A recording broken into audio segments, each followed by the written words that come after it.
Me self go press for sure. I be the new taker. What he pays on me? What take a tea pays on me? I love pays on me. I'm not me no pays on me.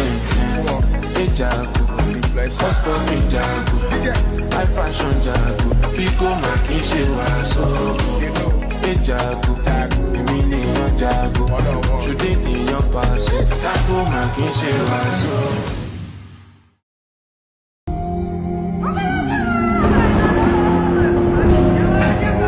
Ọmọwùmí Àjọkẹ́ ọmọ ẹlẹ́rìn mọ̀sá ọmọ ewé ládọ́gba ilé ọkọ tó ń lọ yìí Ọlọ́run máa sìn ẹ́ lọ wàá bí sùn wàá bí wàlẹ̀ agbára lọ́wọ́ Ọlọ́run máa pèsè ọmọ rere fún ẹ ò ní sì ṣe wá nímọ̀ràn ó mú ìwà lọ sílé ọkọ orúkọ Jésù ọba àwọn bó wà pẹ̀lú ẹ.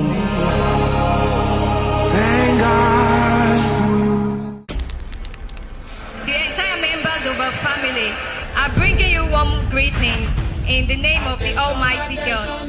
We are seeking your permission to formalize love and courtship between our humble son and your precious daughter.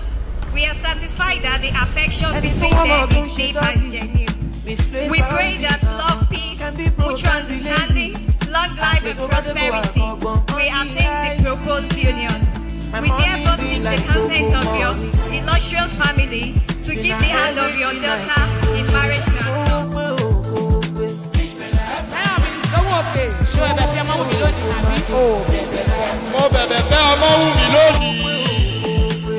What are the sweet names that you call him?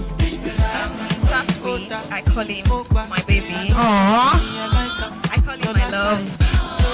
And he's my friend, he's my confidant, he's the best thing that ever happened to me, and he's my Hodoku Parara. My money be like cocoa money, see now everything I go.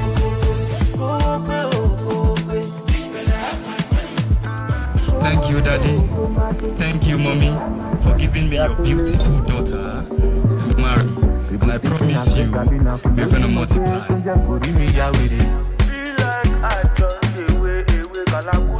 I did get you possess me, let me show mercy, egg me gently, Allah protect me, yo.